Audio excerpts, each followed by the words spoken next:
Three-round mock draft time, your NFC South edition. If you guys haven't followed along with our others, we both did 2 3-round mocks, independent of each other.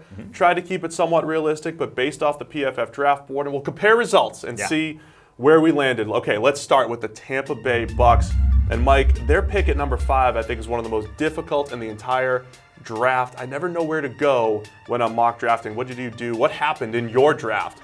Well, to me, they got the ideal scenario, the ideal guy who could fall to them, and that's Josh Allen, the Kentucky edge defender. I think him and Todd Bowles' defense is a match made in heaven. His versatility would be put to use in that Tampa Bay Bucks defense. So to me, if Allen does fall to 5, he will be the pick. And I think Allen, is probably one of the best case scenarios for the Bucks. I think where I struggle is the fact that Quinnen Williams, Josh Allen, Nick Bosa, Kyler Murray, the 4 guys that have kind of separated themselves on the draft board, probably off the board, but Jonah Williams is right there with them for us, and that's why I grabbed him.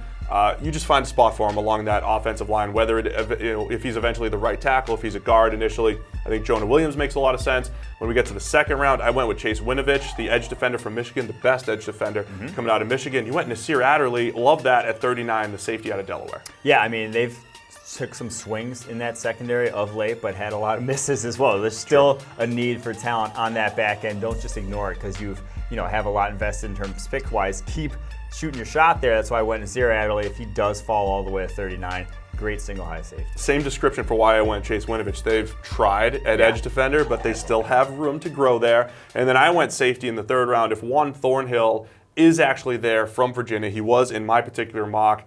That feels like a steal right there. Former cornerback turned safety, great free safety skills, and you went with one of our favorite players in the draft, David Long. Yeah, Thornhill would be a steal if you got him that late at 70. David Long very well could be there, and again, they have some young cornerbacks. Just add another one to that room. A nice man corner, a lot of man concepts in a Todd Bowles defense. That's David Long. And that's a different style player than Carlton Davis, who they drafted last year. Really nice fit there. Let's move on to the Atlanta Falcons. They drafted number 14 in the first round, and I think one of their best case scenarios is Brian Burns, the edge defender from Florida State. He was available in my mock, and I went with him. In your mock, you got Jonah Williams because we don't know where he's going to land. Top 5 player for us, but could be available in the teens in real life.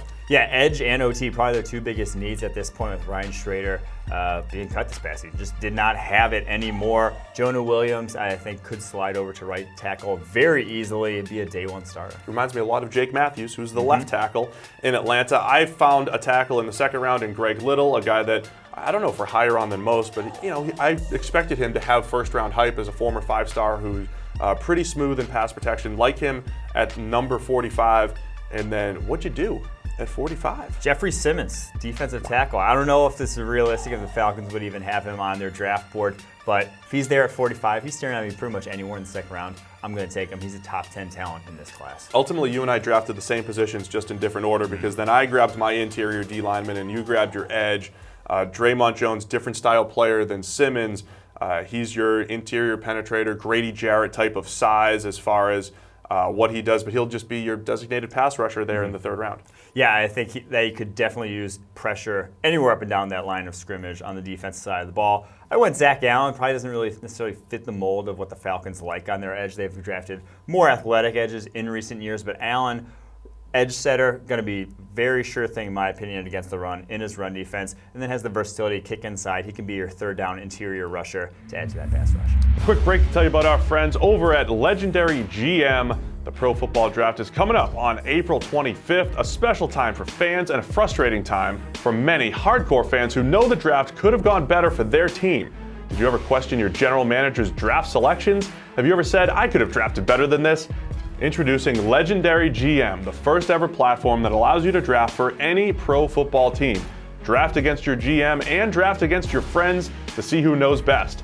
Legendary GM is simple, fun, and will give you bragging rights for years to come. Unlike traditional fantasy football, Legendary GM is easy to set up and manage. Draft players your team really needs and get rewarded when your players perform during the season. Finally, there's an alternative to traditional fantasy football. So what are you waiting for? Prove you know better than the pros, the experts, and your friends. Go to legendarygm.com now to sign up. And if you use the promo code PFF, you can invite up to 9 additional friends to play for free until the start of the regular season of the NFL. That's legendarygm.com. Moving along to the Carolina Panthers, and I don't know what Panthers fans are going to say to me, but I doubled up at cornerback, Mike. First and second round. We keep saying you can never have too many corners. DeAndre Baker, Julian Love, I love both of those guys. Last year they drafted Dante Jackson, who I think fits really well in the slot. I know James Bradbury's, I don't care. I want all of these corners in Carolina. Those were value picks for me. Yeah, I mean, James Bradbury has not been anything special over the course of his career up to this point. Dante Jackson was, encouraging as a rookie, but you're still not set at the cornerback position. You still don't have anywhere near an elite group at this point, so why not try to add more playmakers there? I don't hate the pick. Panthers fans might hate the pick because, oh my God, it's not a need, but I don't hate the pick. Andre Dillard, I went with there in the first round, offensive tackle. Because one of either Mouton or Darrell Williams can kick inside to guard this season. I think Andre Dillard is a plug-and-play left tackle, and Lord knows they need help there. All right, what about your second round pick, Dexter Lawrence? There at number 47 in your mock draft, he might be all over the place as far as real life on draft night. Yeah, if he's there at pick 47, I think he's a better prospect than Vernon Butler was coming out. Certainly more productive in terms of PFF grading and more athletic. So from that perspective, I think Dexter Lawrence would be a great fit, an upgrade for them at the nose tackle position, has the length, has the athleticism. That would be a steal at 47. And then 2 third-round picks for the Panthers. I went Zach Allen in this particular draft, similar range where you got him for the Falcons. And then Titus Howard, a guy that, you just kind of get him in there, develop him as an offensive tackle, a pretty common third-round pick in a lot of these mocks for us because we just like that value there for him. I think this would be an excellent draft for the Panthers, for my opinion. Obviously, man, it's your draft. Obviously, it would be. Titus Howard, though, I love him as a developmental tackle there in the third round, especially with Darrell Williams only on a 1-year deal. If you are going to keep him and Mouton at the tackle positions, I went O'Shane Ximines because they do need edge rush there, someone going across from Mario Addison there on the other side of him. I think he's a talented pass rusher at this point, just limited in terms of size and athleticism, but can use his hands well. Something to work with there. Nimani Hooker, safety position. We saw what Mike Adams was there last year. It was not good. I think they could use his help. Hooker, a really good fit for what the Panthers like to do defensively. And then the Saints, only 1 second-round pick there. And we both went wide receiver. I went Terry McLaurin, another nice route runner out of Ohio State to complement Michael Thomas.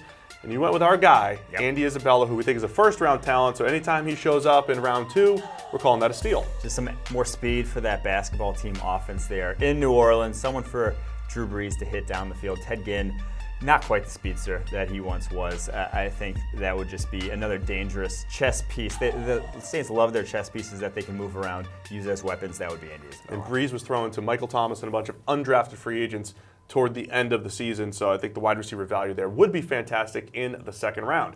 So there you have it. It's our 3-round mock draft, the NFC South edition, all brought to you by our friends over at Legendary GM.